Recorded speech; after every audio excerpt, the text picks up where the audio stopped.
Okay, hi Sam. Hey. Welcome to what we're calling now Health Hangouts with Amanda. And for all our viewers, this is video number 5, I think, and we're gathering people together who want to join the conversation about how they're coping with social distancing and having to stay at home. Because this is a highly challenging time, more than it has been in a very long time. Certainly in my lifetime, this has been the hardest global experience that I've had so far. So my name is Amanda Poitras, and I'm the owner of Strength Counseling Services. And Samantha has joined us from our team. She lives in Nanaimo, and she's joining us from home, and so am I, obviously. And Sam is our nutritionist on the strength counseling team and our fitness consultant.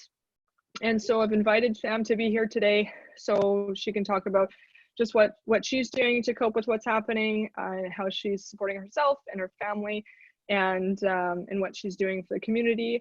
And she can share all about that. So welcome. Thanks for the time, Sam, for being here for us, as in myself and all our viewers and our clients and things like that. And yeah, if you just want to take it away, just introduce yourself a little bit and tell us what you're all about, and then I'll have a bunch of questions for you. All right. Yeah, sounds good. Well, thank you so much for inviting me to this. I'm very honored and very excited actually to have this conversation and being I think it's important to show people that we're all in this together. And I think that's one thing that we can really learn from everything that's going on right now and all this craziness. That's something that I've always known, but got reassured on with this thing that's going on. So anyways, yes, so my name is Sam, Samantha or Sammy or Boo. I have lots of different nicknames. My partner calls me Bug, which is actually the name of my business is Bug Wellness and Movement, stands for Be Unique and Grow. I work for Amanda at Strength Counseling, yes, as a nutrition and fitness consultant. And I also work at the Sweat House as a health and wellness coordinator and also a spin instructor as well there. And then I do my own things on the side, which include yoga, meditation, cardio kickboxing, all sorts of personal training, just the whole fitness industry, wellness industry. I've been in basically my whole life since I was 19, so I am 33 now, so had a few years behind me, and I absolutely love every bit of it. Yeah, I don't know what else to say at this very moment, but that's me in a nutshell, you know, to some degree. Yeah, we Sam and I met about a year and a half ago when she consulted with me on some things for the Sweat House. Jackie Rouse and I also own the Sweat House in Nanaimo, and of course have been experiencing our own challenges with the business having to have closed the doors there and making hard decisions about what we're doing moving forward. And so Sam came in when I joined Jackie in the Sweat House, and so Sam's contribution to the Sweat House has been just monumental for us and the community of the Sweat House, and then later came on as a consultant with strength counseling and now doing some online work with clients that we have. So I really wanted to invite you, Sam, to come and do this conversation with me because I do believe that a lot of the thoughts and opinions you have are really valuable, as well as just the energy that you bring. You have this really beautiful spirit about you that just brings sunshine to those that you interact with. And so I want to be able to share that with the world and with anybody who is interested to watch what we're doing here. So yeah, I'm really grateful for you being here today.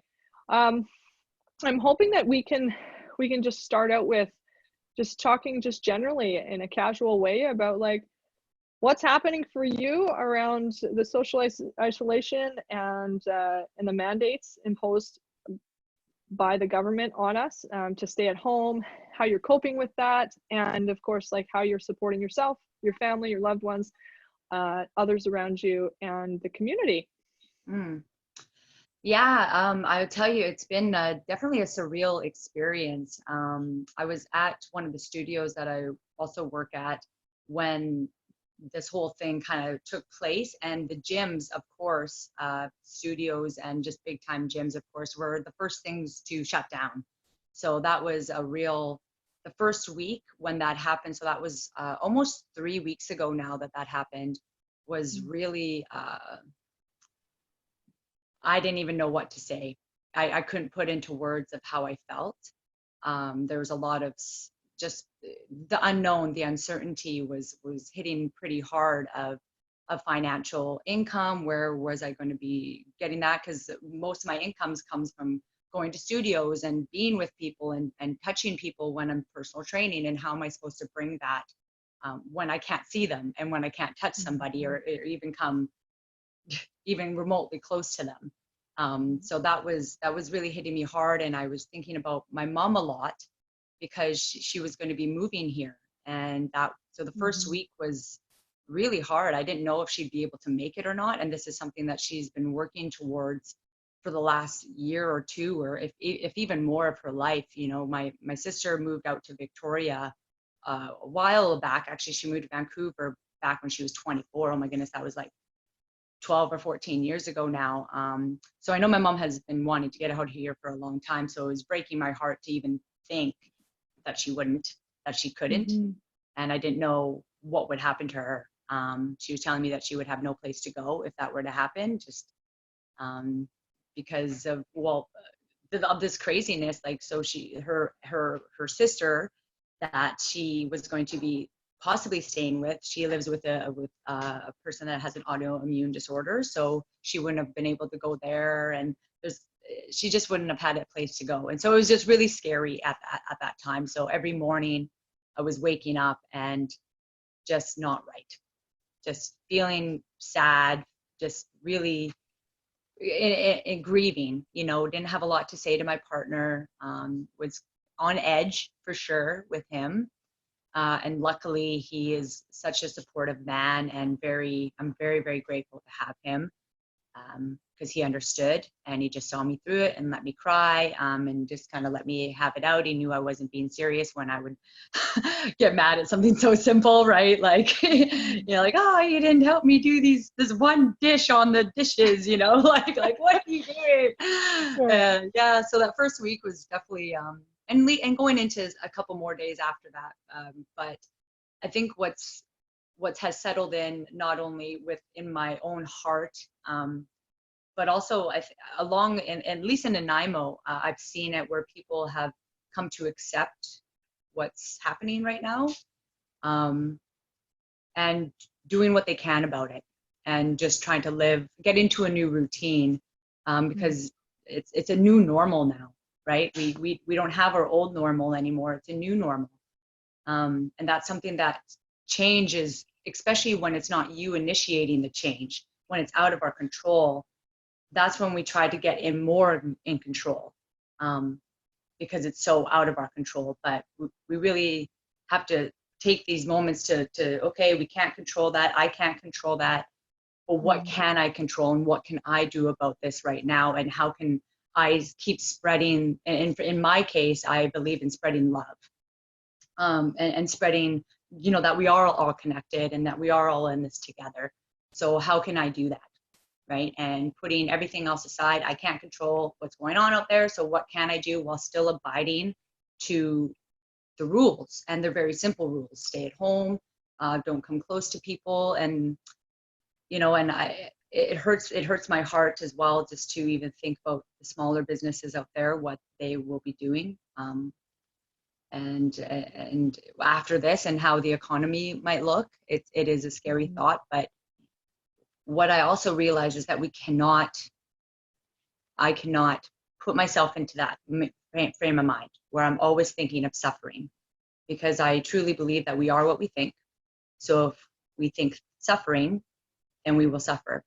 But if we think love, and we think peace, then that's what will come, and that will eventually come. It might not come right away, but if we retrain ourselves to think that way and to set those positive vibes within our own minds, and refuse to watch the news every day. You know, it's good to be aware, and it's good to be kept up with the events and what's going on, of course, in the world, especially at this time, but we can't get so caught up there. We have to pull back and say, okay, this is what's good. This is what I can be grateful for.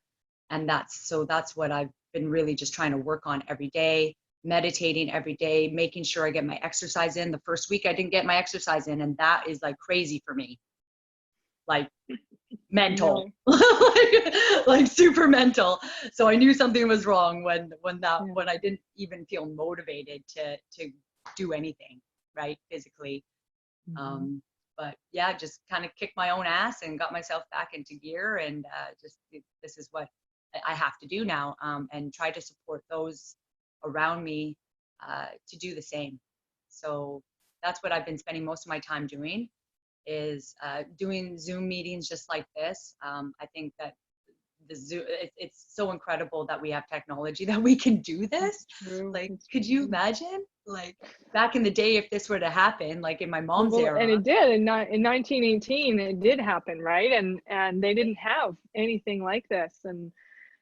And so I talk about, you know, with a lot of folks, like how fortunate we are to have access to these kind of portals where we still can connect. And yes, it's very different than being able to share a hug or or do our work that requires like human touch, but it's the next best thing. And quite honestly, and I'm biased when I say this because we've run an online practice for years and years, but it works. Like it really is super valuable. It's not even just the next best thing and it's like, oh, it's okay, or it's like sort of works.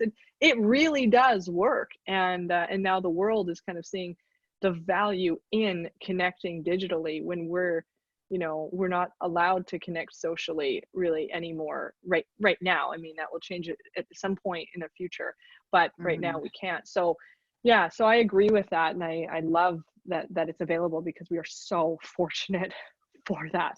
Absolutely.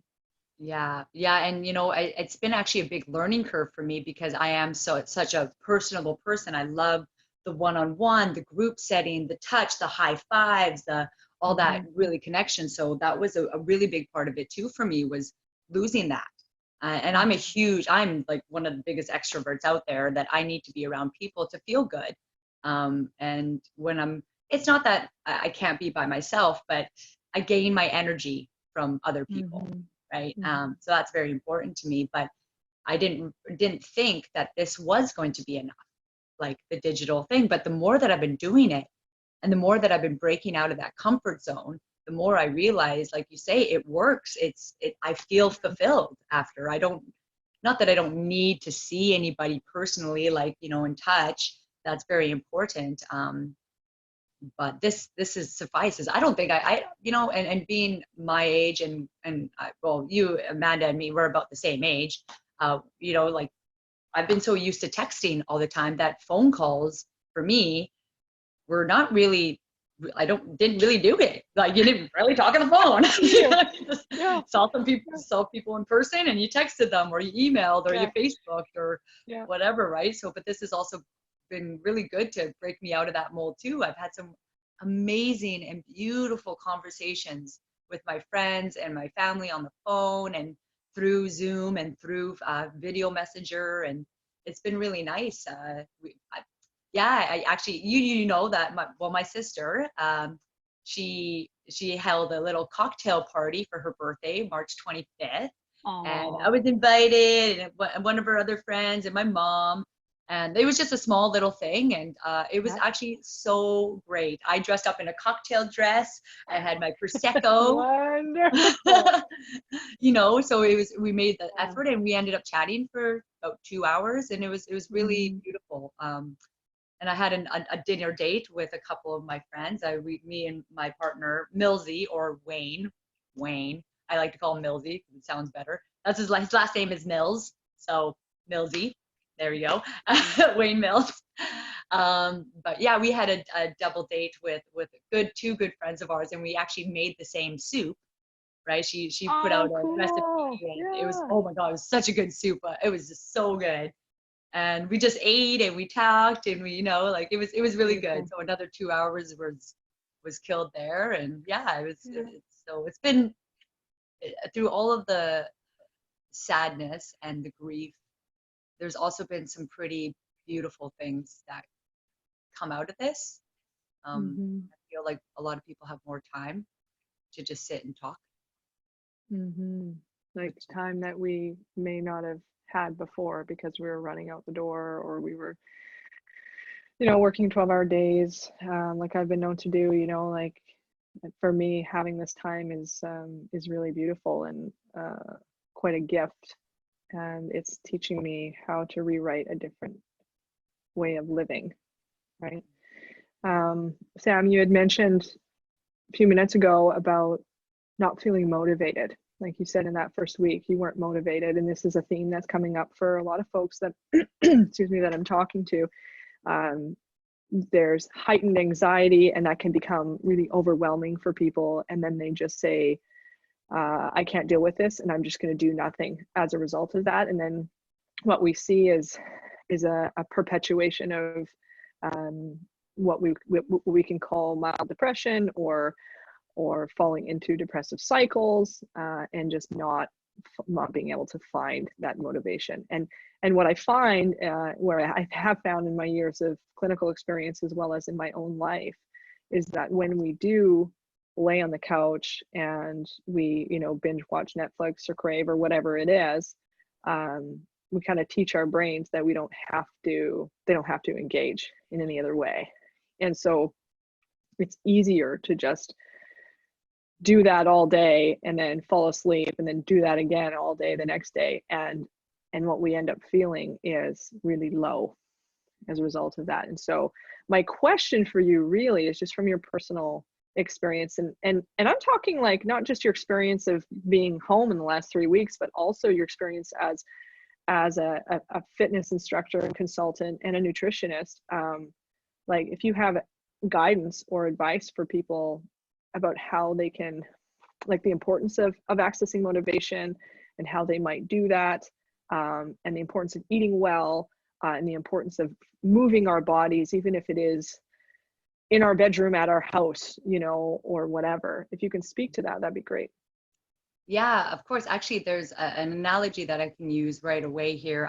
That just got me thinking about it when you were saying that people just, it's actually human nature to want to do nothing, right? And to take like the easier route.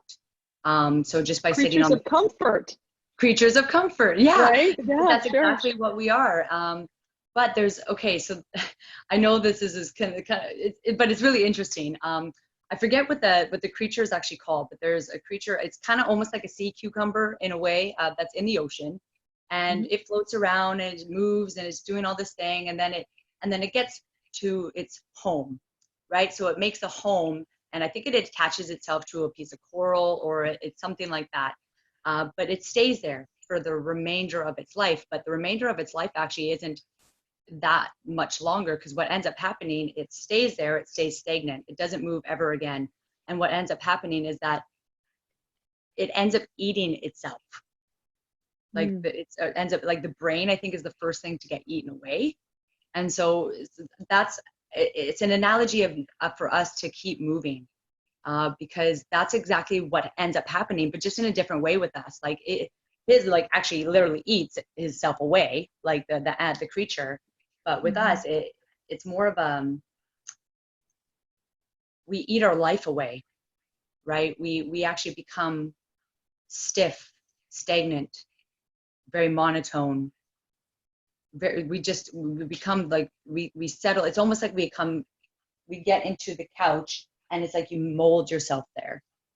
And to stay stagnant like that is so unhealthy for us. If if you're living, let's live, right? So the way to, in my experience and my own health and wellness, and my clients' health and wellness, is to tell yourself that it does take work every day. And I know we don't want to hear that, because life is already work. It's already hard. But I'll tell you one thing, that this work and any work that you put into yourself, that I put into myself, is totally worth it at the end of the day. So even though I've practiced this for a long time, is always choosing to be happy or choosing to have a joyful life. It's still practice for me, because I can wake up one day and be completely on edge and be completely full of anxiety. But it's that constant reminder. So I fill this house, my house, with I read a good book, right? This is like, for me, it's a spiritual book, right? And it makes me feel just amazing, because I can hear somebody else's true story of this one in particular, called Dying to Be Me. And so it's about a woman's journey through this crazy cancer, and she dies, and then but she's able to come back, and she learned so much from it. So I love to read stories like that, to motivate myself, to get me back in the frame of thought of, yes, okay, this world is beautiful, we are all one. And really, I do believe as a society, we try too hard, and we don't trust enough. We don't trust ourselves enough. We don't trust what's out there in the universe, whatever you believe is out there. And we just try too hard. We try to be something that we think that we need to be. But as far as if I'm experienced, I've traveled, I've taken a good number of step backs in my life now, and to reflect and to say, hey, what do I like me? Do I like my personality right now? What do I need to change? And to grow out of this fear of change, right?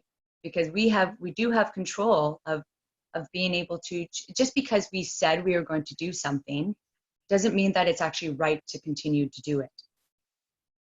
I think it takes courage and it takes vulnerability to pull back and say, hey, you know what? I made that decision, but I'm going to have to change it. I might have to change that decision, because this is not right for me anymore. And if we were to take a step back and really meditate on it, breath is amazing. So breathe like you've never breathed before in your life, especially at these times, or any time that anytime that I felt super, because I'm an anxious person. I actually had to stop drinking coffee because it just wasn't good for me anymore. It makes me more like jittery and just more anxious and more on edge. But I found that breathing, no matter what, will always calm me down. So meditation, I make sure I get up right in the morning, even before I have time to think about it. I go into a separate room, and even if it's just 2 minutes, I set a timer and I breathe and I close my eyes. And then if I have to say, so my mantra, I guess you can say, or intention, or positive affirmation, as some people might know it, is unconditional love. So that's been my mantra for the past little while. It changes a lot, of course, just depending on what you need, what I need from that time in my life. But I feel that at this time in particular, for me, unconditional love is something that I want to surround myself with, and to not only surround myself with, but to be. You can choose to be whatever you want. And again, whatever you think is what you are. So we need, as a society and also individually, to get out of this concept of this negative self-talk. That's one thing that I've learned in my life, is the negative self-talk will get you nowhere. That's what's going to make you sit on the couch. That's what's make you going to binge eat or to just binge watch TV and do nothing. We need to get out of that and always talk to ourselves in the most nicest way. And you'll find that when you do, your relationships get better. And I've seen that with me and my partner. We saw each other for 4 years. We broke up because we just didn't see eye to eye anymore. I went traveling, he did his own thing. And then we got back together, and the way that we've worked together and got to know each other again has been absolutely amazing. And I know that's from both of us doing the work inside, and really thinking, how much do I love this person, and what do I want to sacrifice? Because there's always a sacrifice, no matter with what choice whatever choice that you make, there's always a sacrifice to that choice. So if you choose to sit on the couch, well, then you've sacrificed a walk on the beach. If you choose to walk on the beach, you've sacrificed maybe some time to cook something. You know, there's always going to be little sacrifices.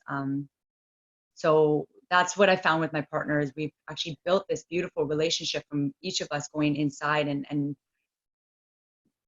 choosing to love ourselves, because then it makes me love him more as a person, and I see him more as a person. I see him as I see me. I see you as I see me, right? And when I look at you, Amanda, I just see beauty. I see love. I see commitment. I see loyalty, and it's a beautiful thing. And I'd like to believe that that's also inside of me, right? At the end of the day, when it comes to fitness and moving and getting your exercise in, you know what? It's not, if you're not a motivated person to start with, or if it's something that you're not used to do anyways, it's going to be a tough trek for a little bit. And this is where counselors or nutritionists and fitness consultants can come into help with that, is to keep you accountable during those times when you're not motivated, and especially at the beginning stages, until you build a habit. Sure. Habit's everything. And I think, so there's two things I want to say here. And one is, I think that when we can witness the beauty and love and grace in another person, it's because we know what that is in ourselves.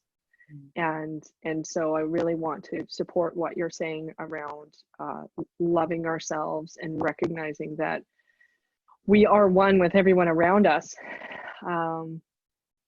We talk a lot about non-duality in this organization, and non-duality essentially means that we are one and the same. We have different stories, we have different experiences, but at the end of the day, we all have the same range of emotions, and so we have strength in numbers. And so I believe that you can see that in others because it's within you, and you've done a lot of self-work over the years, and we've had many conversations about the work that you've done, and I've shared a lot about the work that I've done, and this is a way for you to talk about it today, is a way for you to pay it forward and say, like, this can work, even though whoever might be listening to this, like, that everyone's different in their own way, and they have their different stories and different experiences, but this can work. And this series of videos is for everybody to see that there are a variety of ways that we can work to improve our mental health or sustain our healthy levels of mental health. And so I love what you're saying, and I absolutely support it from a clinical, educated perspective in that way. Now, one thing I wanted to mention, so I wanted to talk about the videos that you've created at Sweat House for both the use of Sweat House and the use at Strength Counseling. But before, and I wanted to ask you just a few questions about food and nutrition. But before I do that, I also wanted to comment about what you said about your relationship and what it means to work together, and what it means to be unconditionally loving of self and our partner. And this is another theme that has come in so strongly in the work that I've been doing with people since we've all been mandated to stay home, is like, how do I live with my partner all the time? Like, I don't know how to do this, and the conflict that's coming up in relationships is huge right now for people, and we're seeing just an outpouring of people needing support in their relationships. We've seen people who have had to move out and are staying in motels because they are not finding a way to stay together and work cooperatively with each other. So the message that I'm hearing you say, Sam, is that unconditional acceptance of self breeds unconditional acceptance of others. And then we can pay that forward and be comfortable in that. Now, this topic of unconditional love for self and others is one that perhaps we can have a later date, because it's just not enough time today to do that. But but I agree. I think it's really important, but to get there is really challenging at times, because it takes a lot of self-work, as you know, right? And so the message here is, if you're not in a place to know how to sink into unconditional love of self, there's work to be done via, you know, perhaps via counseling, via books that you can read. But of course, I'm biased when I say this, but I'm a strong advocate for the counseling process. And we are offering free groups for emergency support for those who are struggling in any way.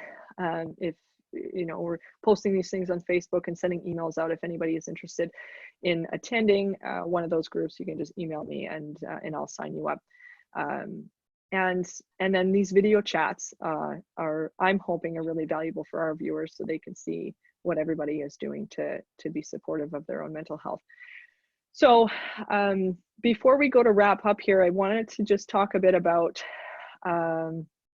the exercise videos that you've created, and then some nutrition questions.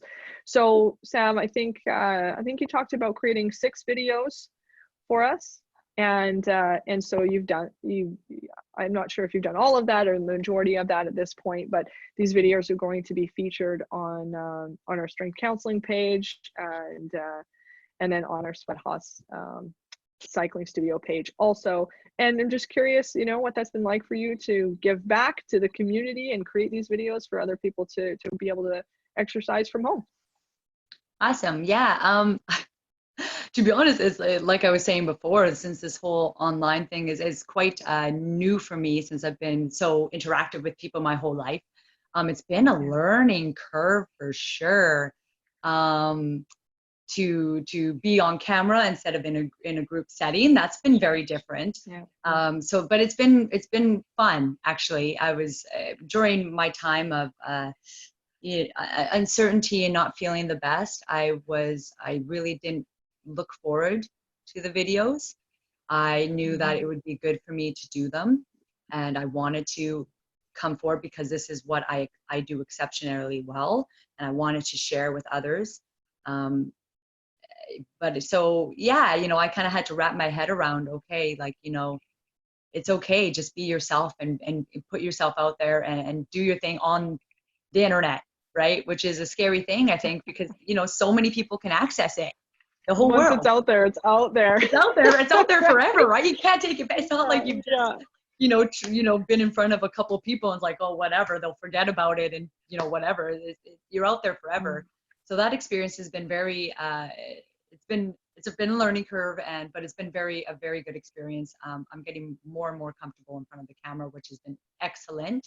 So I do apologize for everybody. They're professional videos, but they may not be the best quality, but I will get there. It's going to be awesome. It's coming. It's all going to come eventually. You know, and I just wanted to bring forth, I want to bring forth in my videos, the fun that we can have together, and just using, I haven't used any weight or equipment in my videos because I believe that we don't have to.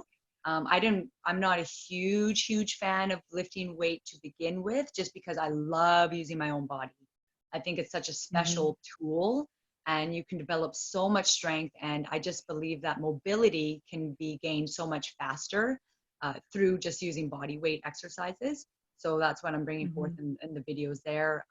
Bringing some fun, cool yoga flows, I guess you can say, and a meditation, actually. I just did a meditation one that I sent off for you. And that one's more of, it's an hour and 10 minutes actually. And so that one is so beautiful. It's more of a restorative, where I put you in different positions, but they're so comfortable. So if you're feeling any type of anxiety and feeling tired in your body and unmotivated, that's the one I would definitely suggest to start with, and then go on from there. Because then you can have the time, like, okay, this is the time that it takes, and you can relax your body fully. Because if you don't know how to relax your body fully, you also can't contract your body fully. You can't strengthen your body to its maximum potential without relaxing the muscles first. So I do believe, so beginners, if you're unmotivated, please do the meditation one first. Do that a few times. And to be honest, you might love it so much that you want to just continue doing it every week. I do a restorative for myself, at least for 20 minutes once a week, and that's lovely. Yeah. Besides that, you'll see a cardio kickboxing one, which is going to be really fun. I plan to. We'll see if this one takes hold. I'm hoping to get my partner and do like a personal training video follow along. So he'll be the one actually working Wonderful. out, but I'll be the one adjusting and giving you cues along the way. So expect that to also be down the pipeline as well. Wonderful. Okay, Sam, well, I appreciate that. These videos will be uploaded in bulk onto our Facebook page, and so you can access them all at once. I do recommend that, you know, doing one at a time is important, and having enough rest in between. We also put a disclaimer on saying, please check with your doctor if you have not been physically active and are starting a fitness program or routine of some kind. Just be, you know, mindful of not hurting yourselves or putting yourselves in positions where you could get hurt. Just being informed in that way.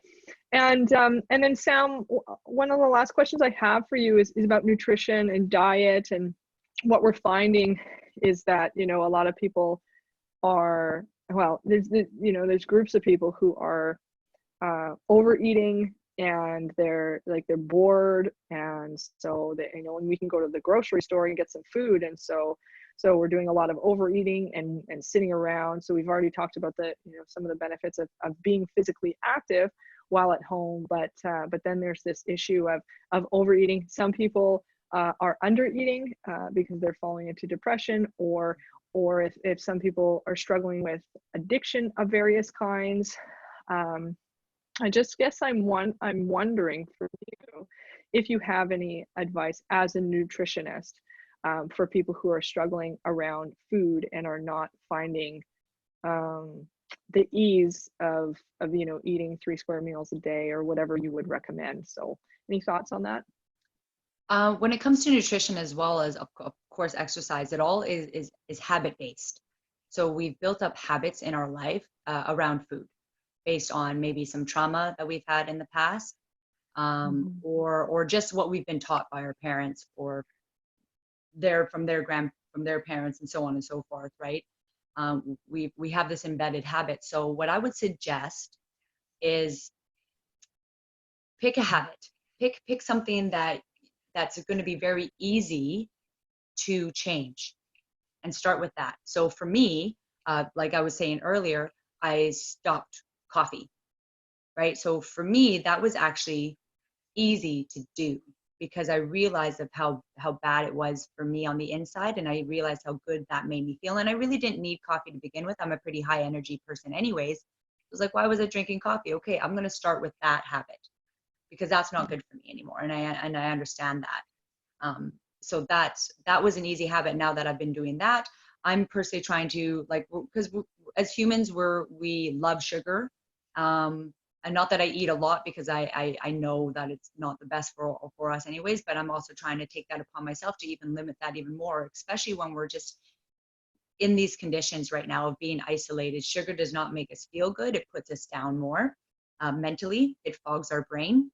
So that, anyways, that's just the next habit that I'm going into, but I'm ready for something like that as well. So I would just, again, recommend picking one habit that you feel that you could, like, get rid of, and then maybe asking for help.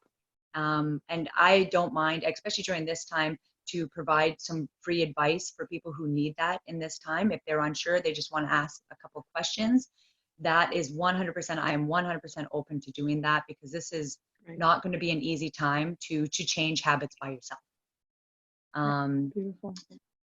But there's also, if I can just say one more thing, Please. Portion control is everything. So if we can try, this is like one really cool thing that I really love, that I'll just put out there and want to share, that if you want to give it a try for your own portion control, is our portion controls. You don't have to measure anything, right? You don't have to think about numbers here, which is, I think, wonderful, because I'm not a numbers person. I'm more of body, feel, like numbers kind of stress me out a little bit. So you can use your hands. So portion control, it's absolutely wonderful. So vegetables, and this is to your portion. Your hands are your portion. Just like the size of your heart is actually your fist, the size of your brain is actually the two fists together like this. So your hands can actually do a lot for you. So carbohydrates, check out the knuckles here, and about that much, and thickness, about that much of carbohydrates. So whether it be potatoes or rice, if you're trying to lose weight anyways. Of course, if you're trying to gain weight, I'd probably do about 2 like that. Meat or protein, you can take your palm, the thickness and the size of your palm is a great portion for your protein. And then your vegetables, 2 fists, 2 full fists. So that's just something to put out there to kind of make things a little bit easier when we are thinking about portion control. That's wonderful, Sam. Thank you for that. I just want to put out there that if anybody does want to talk to Sam with the free advice that she has offered, you can certainly get in touch with us by emailing us. You can go to www.strengthcounseling.ca and go to the contact us page, and we'll get you in contact with Sam. But Sam, do you have a website or an email address that you want to tell people what it is so they can contact you directly if they wish? Sure, yeah. Website is actually up and coming. So that's one of the projects I'm working on right now. But my email address is bugfitness7@gmail.com. So bugfitness7@gmail.com. Wonderful. And then you can also contact her at Samantha@strengthcounseling.ca. So Sam, again, thank you very much for the time today. I think this is probably a natural place to close. And just wondering if you have anything you want to say in closing for everybody. You know what, team, we're all in this together. And all I can say is peace, love, and light. And just do your best to keep on keeping on, because you're not alone and we are all in this together. Reach out if you need help. And don't be afraid of that. Be vulnerable. Have some courage and do that. You know, we're all in this together. Yeah, cool. Well, thanks so much, Sam. And yeah, I guess I'll see you this weekend to do some bike maintenance before we rent them all out. Yeah. So I'll just get in touch with you about like what time I'll drive up there, and then we'll figure it out when we'll meet at the studio. Perfect. That sounds lovely. Okay. Can't wait. Thanks so much. Wonderful to see you. You too. Okay. Thank you. Okay. Thank you, everybody. Bye, Bye. Sam. Bye.